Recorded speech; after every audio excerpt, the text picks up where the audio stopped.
Anybody who works on engines knows that you need three basic things for an engine to run, at least an internal combustion engine. You need air, you need spark, and you need fuel. Without any one of those three things, an engine is basically just a gigantic paperweight. Last time I was working on the Bronco on my channel, I took care of the spark problem because there was no battery in the truck, and now there is, and it works. And luckily for me, all the other spark stuff seems to be working okay. The distributor is fine, the spark plugs are fine, at least fine enough to run the way that it is right now. I haven't gone through and done a tune-up or anything, but it runs, right?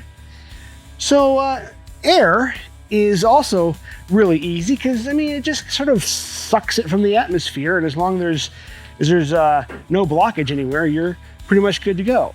But fuel is what I'm tackling today.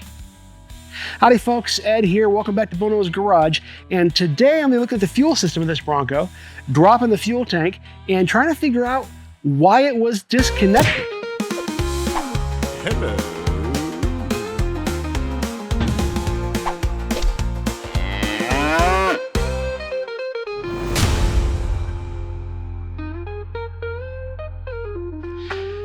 All right guys, so here's what we're looking at for this fuel system repair. For some reason, the fuel line right up here in the engine bay was disconnected from the fuel line that runs back to the tank in the rear of the Bronco.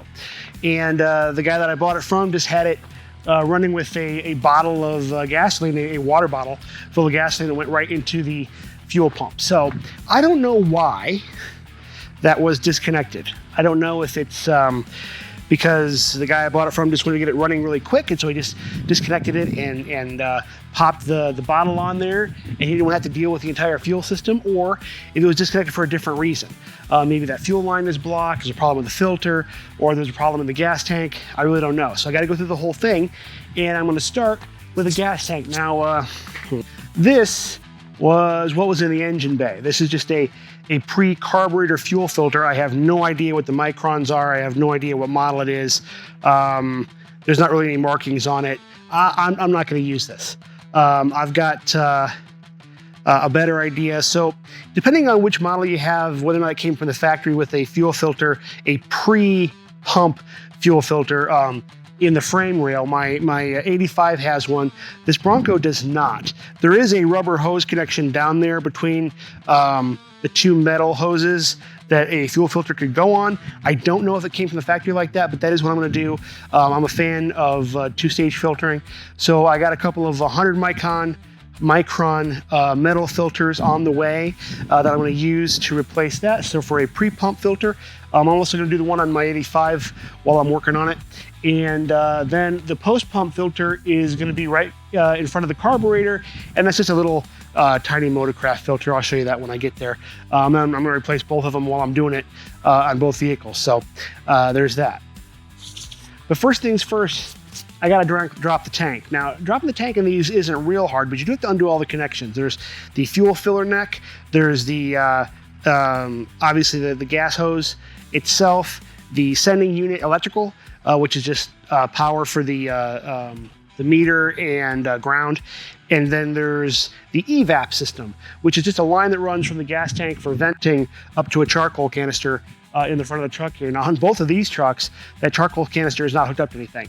It just runs from the gas tank up into the canister, and then there's nothing going to the rest of the emission system or the carburetor or anything like that. So I think, I'm not sure yet, but I think I'm just going to cut out the canister in the Bronco and probably just put either an inline evap valve on the tank itself or get a vented gas cap. I'm not sure which one I'm going to do yet, but that'll take care of that. So yeah, once you get all those lines disconnected and everything's kind of free, then you put a jack underneath, start undoing the straps, and the tank should just drop right down. So especially if it's really old, a lot of those lines can be really hard to get off. So you just want to be patient and jack the back of the vehicle up to give you some extra room to get up in there. But yeah, we're just going to work on that, and I'll bring you guys along. All right, guys, so here's our fuel tank for the 82 Bronco, and outside it looks pretty good. The straps are a little rusty, but that's not that big of a deal. And I don't see anything wrong with the tank. I think it's empty. It feels empty, so That's good. We're going to see when I drop it if there's any fluid in there. But I've already found a really kind of a big problem. Whoever had this Bronco before me did some questionable work in terms of the bumper hitch here. And I kind of got like a rear-ended Pinto situation going on. So, yeah, before I run this thing in any real capacity down the road, this is going to have to come off. I have said it before, I'll say it again, inheriting someone else's project is always an interesting endeavor. So, anyway, these are the straps. You can see that I've already got some PB Blaster on the bolts there, or the nuts. Help me get that off. There, and there. Up here, we have the fuel line. So I've got to get that disconnected. Somewhere there is a power cable, I believe, that goes to the sending unit that I've got to get taken care of. And then also the fuel filler neck here. I got to get that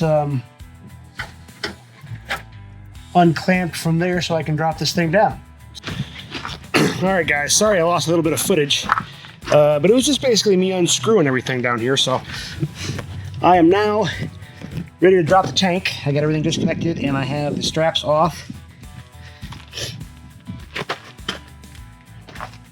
Well, the only thing I don't have disconnected yet is the sending unit electrical is not disconnected. But I can't reach up there and get to that until I drop it a little bit. So, all my hope is that I can drop this a little bit and then get up into there and I'll plug it without this falling down and killing me. So, let's see what happens. There we go.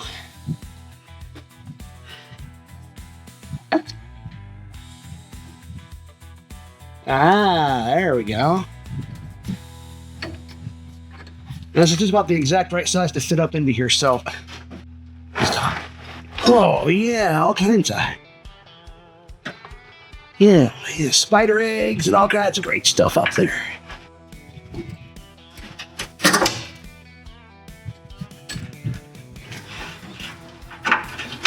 See up here. Hey, there we go. It is, just pops right off the top. All right, now I should just be able to drop the whole thing down and be good to go. Don't kill yourself, Eduardo's. This is pretty janky.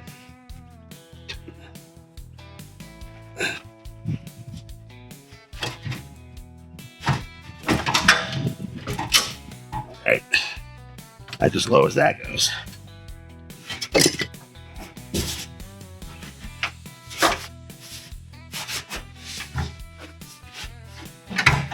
Yeah, it feels like there's a little bit of fuel in there. Oh, it's the fuel filler neck. All right.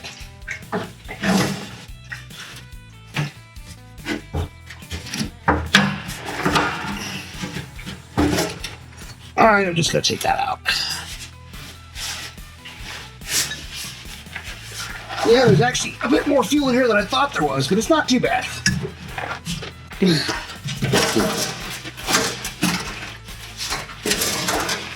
That's too hard. There we go. All right. The tank is down, and the underneath of this actually looks really good. All right, let's get this puppy out of here, and we can take a look at it. All right. So there it is. That's the tank. Other than being pretty dirty, it actually doesn't look too bad on the outside. There's not a lot of rust. I don't see any corrosion. It does not feel weak at all. There's a dent on the bottom, but that's to be expected in a Bronco, I'm sure. Yep. Get it open, take a look inside.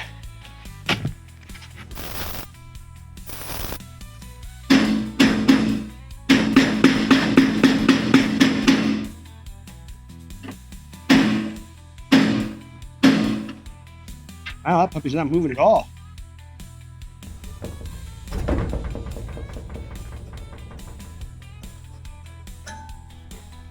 You got your fuel sending unit lock ring here, which is a real pain in the keister.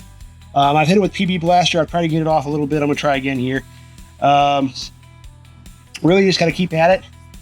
PB Blaster should soak in for a while. Using a brass punch so there's no spark, and so that the punch doesn't mar up my rings here.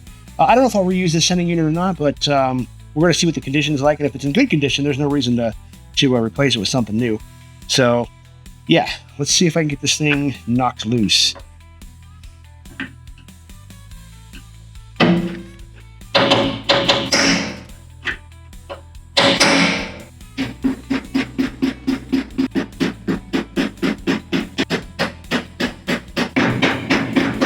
There we go.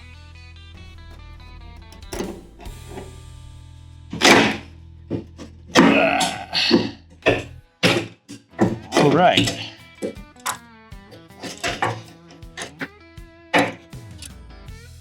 Looks a little rough, but not horrible. There is some rust and gunk on there. Yeah, I will probably replace this just because of the rust on this arm and the way that looks right there. Okay, there's some gunk on the bottom, but man, the inside of that thing looks clean. And the gas actually doesn't look that bad.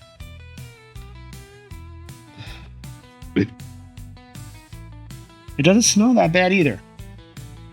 For the age of the Bronco, now I don't know how old this gas tank is, but I mean, it's got a lot of dirt and debris on it, so it must have been in there for a while. For the age of this, I am not disappointed in how clean this looks. And that gas, I mean, you guys can, I don't know if you can see this or not. Here's there you go. Yeah. See, now it looks like there's like a piece of Velcro or something in there. I don't know what that is right there. There's a little bit of sediment that you can see, but the gas itself looks pretty good, and the bottom of the tank looks actually really good. So there you go. Yeah, it actually looks pretty good in there. Happy with that. All right, guys. So the next step is going to be to clean this tank out. I got to get the gas out of there, dispose of it properly, get it all cleaned up, and clean out the inside. I'll go through with you on how I'm going to do that, what I'm going to use to clean out the inside, just to get whatever sediment there is in there out. Well, I've got it out. May as well go ahead and clean it up. I don't know yet if I'm going to put a finish on this, like paint it or anything. I really don't think I will. There's no rust on it, and it's in pretty good shape. I guess I could just spray a real quick coat of rust inhibitor or something on there, just to, while I got it out, clean it up and make it a little bit better. But yeah, and then obviously, like I said, I'm going to replace the sending unit because this I don't like the look of this. The float here, the arm that it's attached to. There's a lot of corrosion on that. So these sending units are not super expensive. So I'll just replace that. Got to replace the fuel line. I got some new fuel line coming in. This one here cracked on me. I don't know if I did that, if it was like that. It's entirely possible that this was already there, and that's why that's why it was disconnected. That there was a fuel leak there. I don't know. It's hard telling. Like I said, I don't know what will happen to this thing before I got it. Yeah. So and then this is the vent that would go up to the charcoal canister in the front of the vehicle. I had to cut this off with a knife because I couldn't get it off the other way. I think I'm just going to put an inline vent here and take the charcoal canister out because yeah, it hasn't been hooked up. It hasn't been hooked up in my other truck either for basically forever, so it doesn't really do anything. So it doesn't seem to hurt the way that it runs. It's one less thing to worry about, and so I'm just going to go ahead and put an inline vent in here, or pop a vent in the top of here. I got to do some research to figure out which way I want to go there. But other than that, yeah. So next thing is cleaning it up. You just said shut up! Why did you do that for?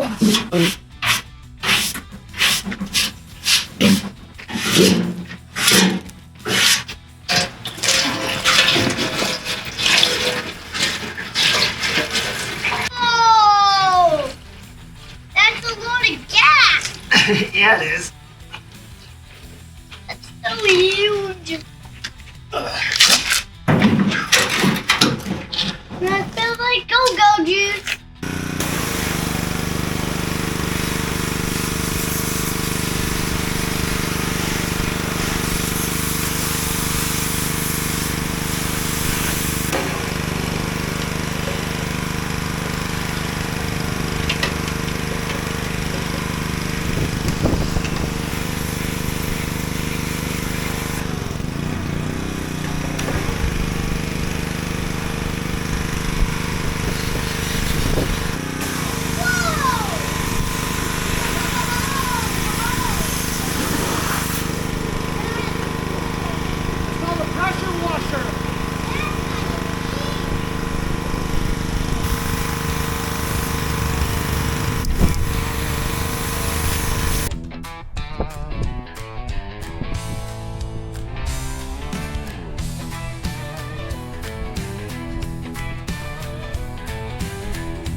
All right, guys, we're in the garage. Going to finish cleaning this up on the outside. There's still a little bit of stickiness and some stuff here from where the strap pads were on either side here.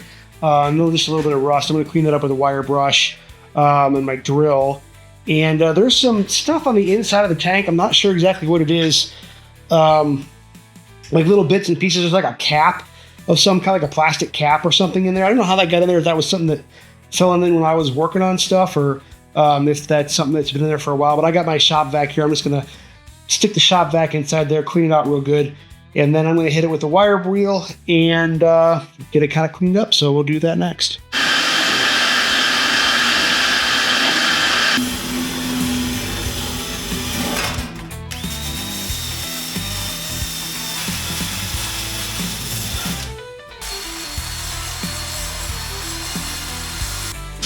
Sorry, I got to shoot at night, guys. It's a little dark out here, but this is the time that I got. You know, I work full time. I got a couple kids, so do what you can. All right, so I'm ready to do my acetone rinse, and I went ahead and put the old sending unit cap back on. I cut the rest of the sending unit off. I'm going to replace that anyway, so I just got the cap in there so that it seals it. I found a lid to like an old masonry jar, so that actually just pops right on here. It's not going to make an airtight seal, but it's going to keep the most of the vapors on the inside so it won't evaporate too quickly. And then I'm just going to cover this with some metal tape. That way, it won't eat through the plastic. And it should come off without leaving any residue. We're going to see how this works. I haven't tried this yet, but we're going to give it a go. So now all I got to do is pour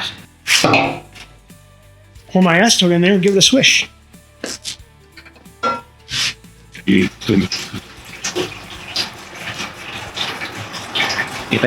That should probably be good. I need to use a whole container. Obviously, guys, I'm doing this outside. You don't want to mess with this stuff inside a not ventilated room like my garage. Probably should be wearing gloves, but I'm not, so we're gonna.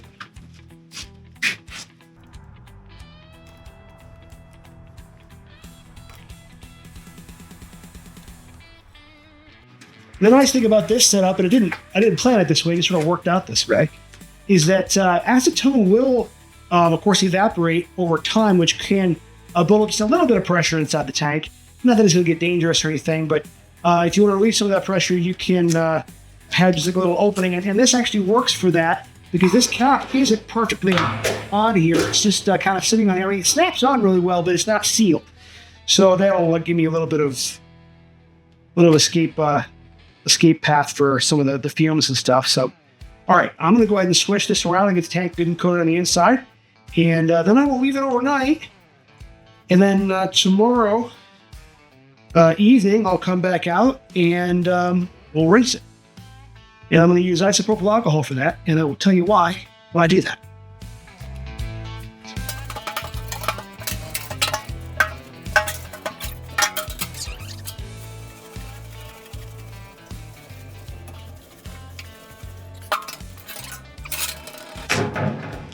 I'm going to let that sit, and I will come out in just a little bit, probably another hour or so, and do that again.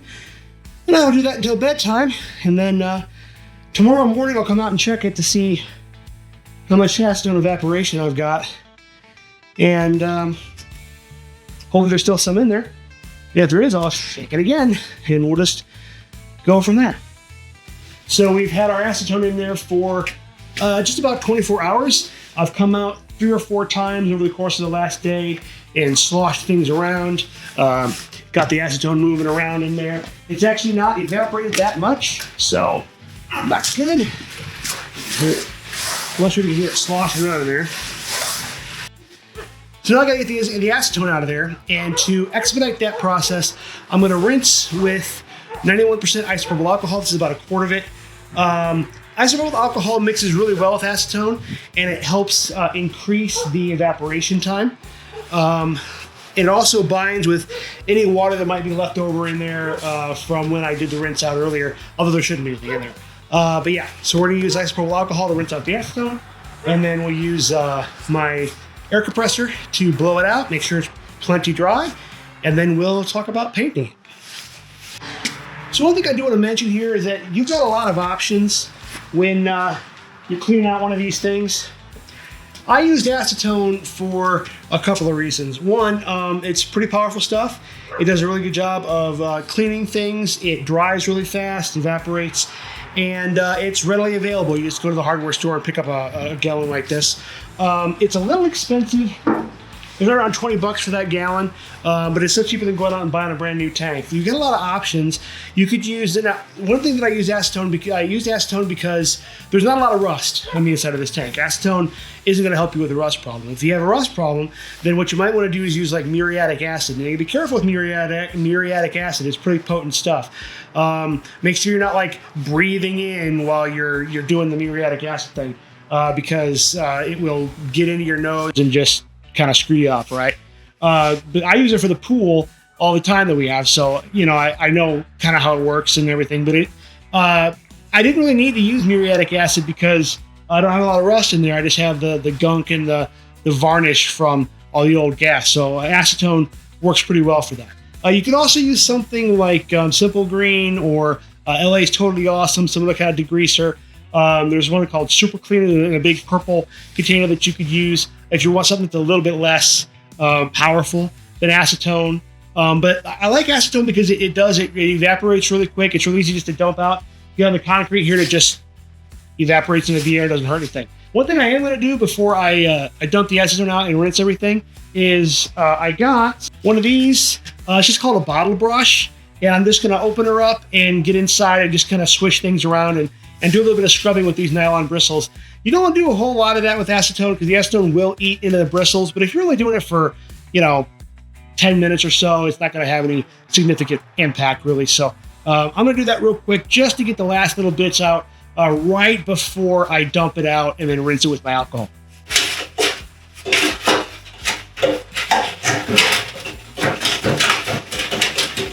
Now, I said there's a lot of stuff that you can use to clean these tanks out, and you saw me use my my pressure washer and water and some detergent to do this as my first stage.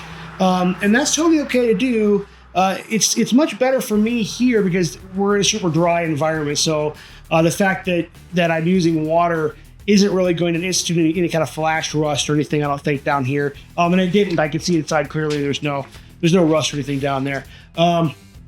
But you do want to make sure that you get that water out of there, which is one of the reasons why I'm using isopropyl alcohol. I don't know if you guys know this, but isopropyl alcohol actually binds with water and helps it to evaporate much quicker. And you can use like a reverse flipped shop vac or a air compressor to blow it out and just get it that much drier, that much quicker.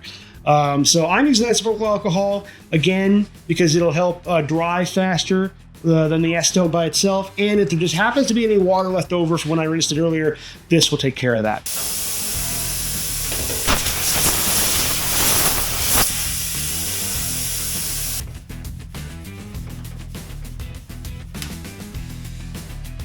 All right, guys, so after looking at this tank and actually reading the directions on this undercoating stuff that I got from Rust-Oleum, it says do not apply. It says do not apply directly over rust. I thought this stuff could do that.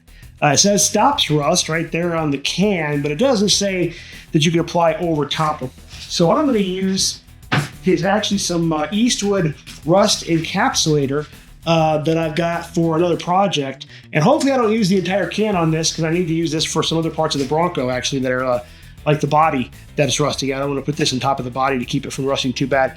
But since there is a light coat of rust on top of this, and I don't want the rust to spread underneath the coat that I'm going to put the undercoating, I'm going to go ahead and spray this on there. And if I got to buy another can, I got to buy another can. So there you go.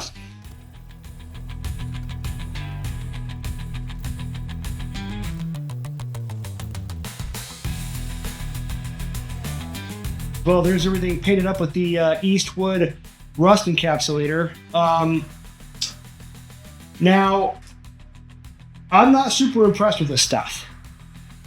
It came out of the can really splotchy and kind of thick, and I don't know if you can see all the drips and stuff that are on the floor. That all dripped out of the can while I was painting. And I actually got some drips on the floor of my garage, which you cannot get up. If you let it sit for more than like 2 minutes, you can't peel it up anymore. So those are now white spots on my garage floor that are pretty much permanent. I mean, luckily they blend in with the other white flakes and stuff that are down there, but yeah. So I mean, we'll see how well it dries and how well the black undercoating goes over top of it. I mean, I know how well you can see the tank. This is about 1 can worth. And man, I mean, you can see the splotchiness and the spots and the drips and everything. Now, like I said, I'm going to cover this with a black undercoating, so I'm not too worried about it. It's rubberized, so it should be thick enough to cover up these little bumps and everything else. Not that it matters. This is the top of the tank. Nobody's ever going to see it, so it doesn't really matter. This is just to cover up so that it doesn't continue to rust. But I was planning on using this on the outside of my my Bronco. Can't really see it over there in the dark, but I was planning on using this on the outside of my Bronco because it matches the white paint on my Bronco. But after spraying this, man, I don't know. I don't know that I would want to use something like this on the outside of a vehicle like that. Now, I mean, it could be my technique. It could be that, I just did it poorly or whatever. But I mean, I after my initial opening of the can and using it, I couldn't even continue to shake it because if I shook it, I'd get white splotches just went everywhere when I shook the can. So, I mean, this is all just dripping from the can as I'm spraying. So anyway, maybe I just got a defective can. I don't know. I mean, if you guys have used this kind of stuff, let me know in the comments what you think. If maybe I'm doing it wrong or if I just got a bad can or what's going on. But anyway, I got everything covered. So I should be able to cover it with the rubberized coating tomorrow. Hopefully that stuff's a little bit better. And yeah, we'll let it dry overnight and see how it goes.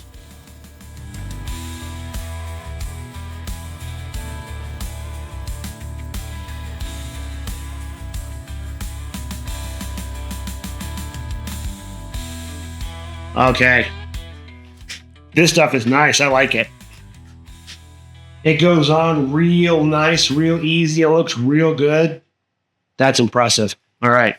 All right, guys. Next step is to replace the pre-carb fuel filter, which is that guy right there.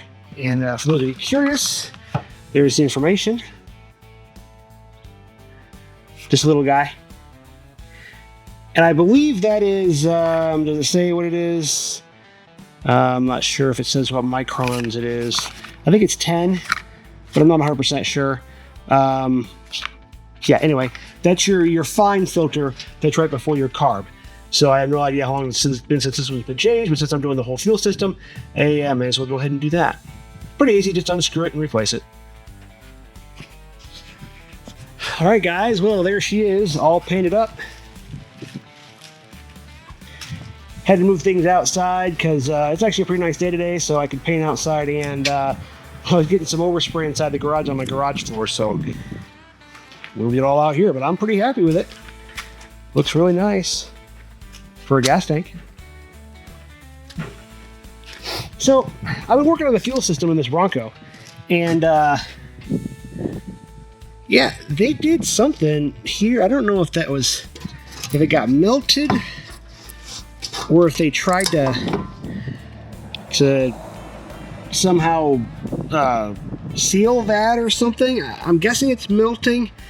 I'm not sure what's going on. There's like with any used vehicle that you don't know the history of, there's always going to be some other stuff. I'm doing an oil change and stuff on my other F-150 too. While I'm doing all this, I may as well do the fuel and oil and everything else. So we're doing that. But yeah, they actually had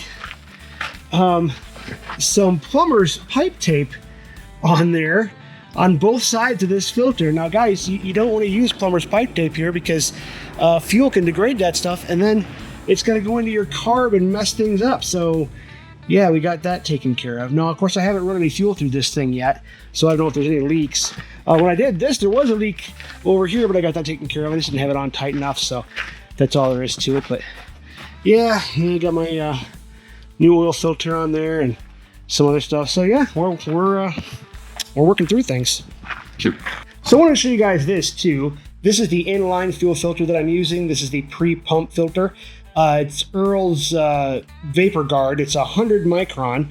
And that's just to filter out any kind of big stuff before I get to the actual pre-carb filter. You don't necessarily need one of these, but they're fairly cheap. And I'm going to go ahead and use them anyway. I got one for both trucks. So the Bronco actually didn't have a filter in that location. So I'm going to add this. And my 85 F-150 does have a filter in that location. So I'm going to replace it. So here we are underneath the Bronco, and you can kind of see where we are. There's the transfer case. There's the rear axle, and along the frame rail on the driver's side is this little patch right here. And that is where the fuel filter is going to go. Hopefully, I've got enough room in here to put that filter. It's going to be real close, but I think we can make it work. All right, so here we are back under the truck. I got my filter assembly made up. I did this inside the garage. It's way easier to do all that inside of there than out here. Got new pieces of hose. And the problem that I see is that this is going to be really tight. I don't have a whole lot of room in here, so we're going to see if I can get this all put together.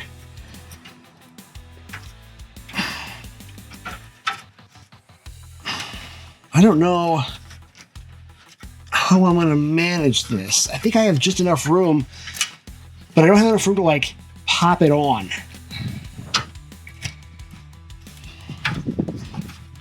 I really don't want to have to undo these brackets, but I may have to. I'm not sure what they're called. Oh, it's just like a plastic clip. Well, that's bad news. That means I have to break them. It's in brackets there too, and I don't think I can move it back. Because it's right up against that cross beam back there. So how am I going to do this? Do I have enough room to do that? Oh, I can. I can bend the rubber bits just enough. Hey, there we go. All right.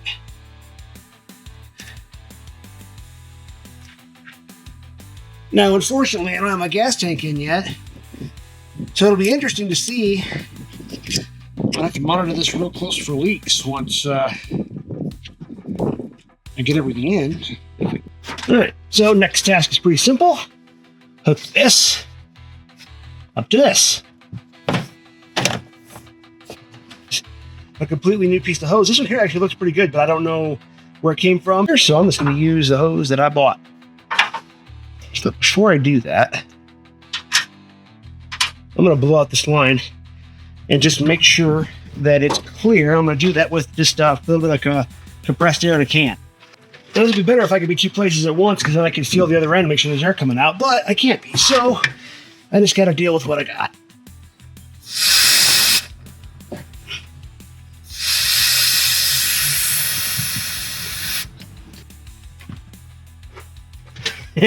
Let's see if this works. I'm going to put a little flat piece of like a light piece of, it's like concrete sludge stuff, kind of, but it's real light. It's like the stuff that sits on top. And I'm I'm gonna see if I can blow that off there from the other end.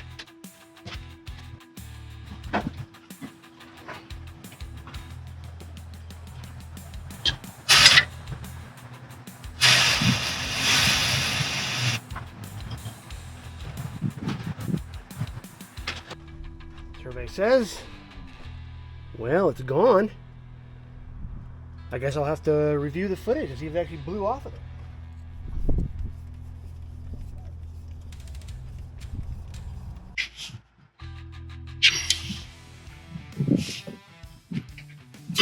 Alright, well, I guess we'll see if that leaks when I start her up. Gotta get the fuel tank in first, though. Well, for some reason I lost the audio to this part of the video, but that's okay. Really all I'm doing here is just going through, showing you some of the parts that I'm replacing and kind of giving you an overview. So you can see in the background there that the tank is done, it's painted. I've got the straps also painted all the way around.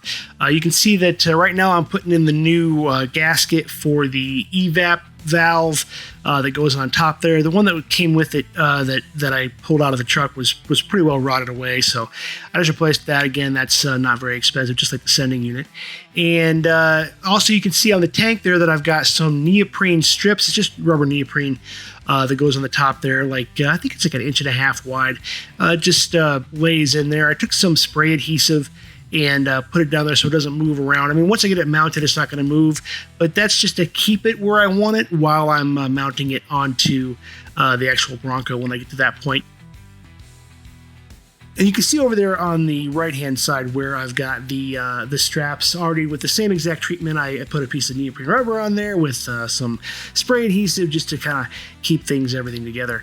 Here I am putting the new gasket for the sending unit together and getting ready to put the sending unit in. The new sending unit wasn't very expensive, so that's worth replacing, especially considering how corroded that old one was. So yeah, just kind of putting the finishing touches on the tank and getting ready to mount it up.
Just get out of the way. So now I got to get the fuel filler hooked up.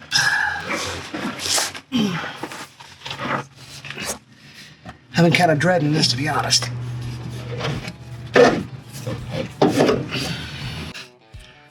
Probably ought to get the hose clamps on before I do all this crap. All right, well, here we are. About to hit the moment of truth. Everything's hooked back up.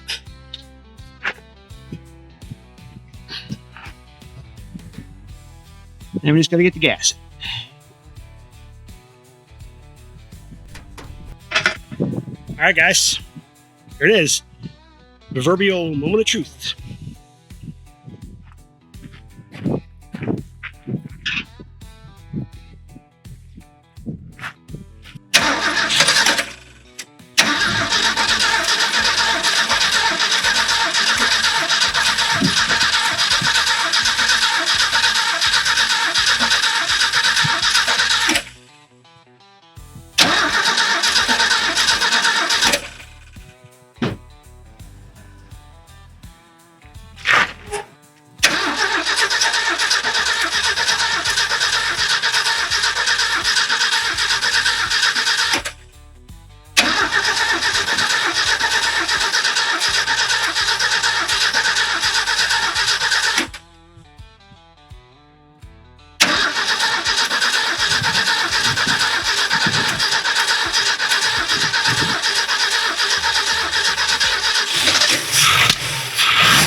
That was cheap. That.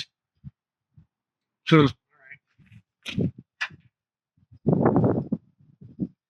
and there's some other stuff going on here too, guys. It smokes pretty bad, and doesn't want to stay running very well. All right, guys, real quick.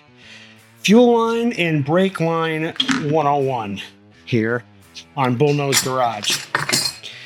This is a flare nut wrench, or called a line wrench. You want to make sure that you use these on your fuel lines and your brake lines and other kind of flare nut lines, because if you don't, what you get is this.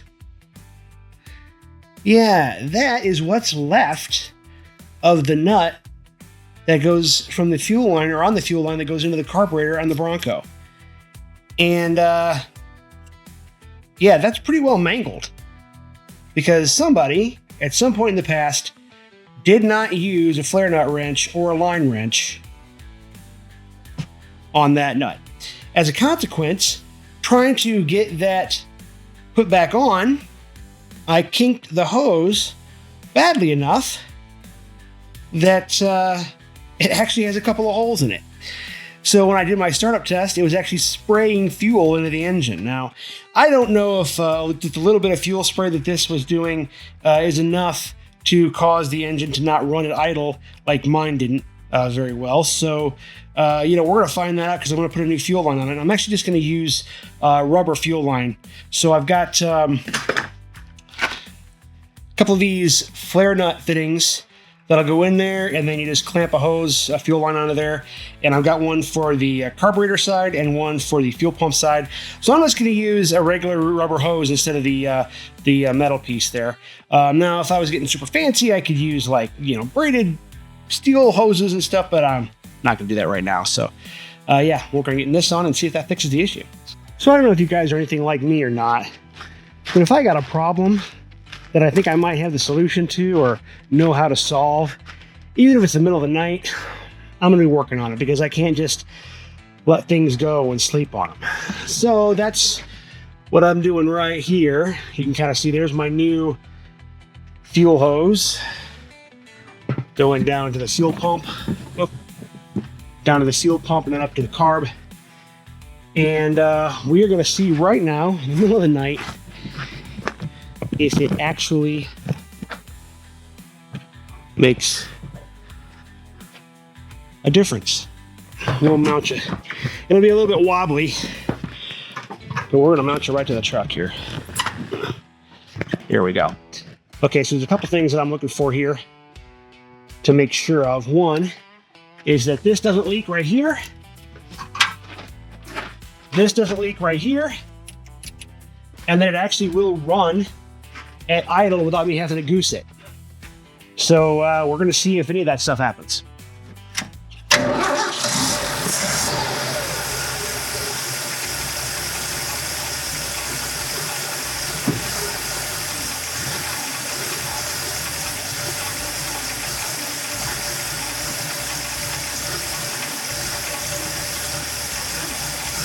Okay, it is running. I'm not in the truck.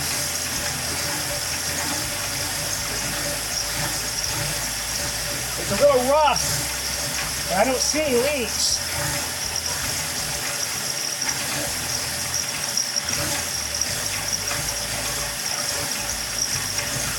I mean, I feel like I probably also have some vacuum issues going on.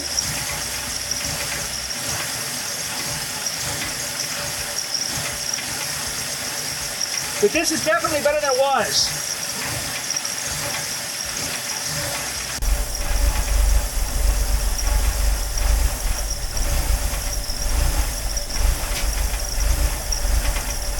Oh, it's starting to get some smoke now. So we'll just have to troubleshoot that.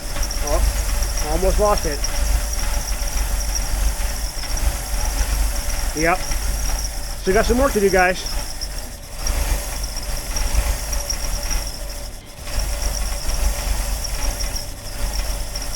All right, guys, here we are. It's a couple weeks later. I haven't had much of a chance to work on the Bronco, but I'm going to wrap this episode up and just let you know that all the fuel stuff is in. The tank is back up. I got fuel in there. Unfortunately, the Bronco won't stay running. It'll run for just a little bit, but then it dies. If I give it some gas, it'll run choppy until I take the gas off, and then I don't even have time to get around to the front of the truck to see what's going on before it dies. So I'm going to mess with the carburetor a little bit, see if I can get the idle tuned up so I can at least have it run long enough for me to come over here and see what's going on. I got to check fuel delivery because I just worked on that system, so it could very well be something going on there. I got to check the vacuum system. The vacuum in this truck has been just mangled, so I don't know what else is going on with the vacuum system in there. There may be a vacuum leak. Who knows? There's a lot of stuff going on. So, but that is another episode. So yeah, thanks for watching, guys. As always, if you have any questions, comments, concerns, gripes, internet ramblings, stick them below, and we will see you next time. She's rough around the edges, but she's doing fine. Tinkering away, getting things to shine. At Bullnose Garage, she's considered divine. Thanks again for watching.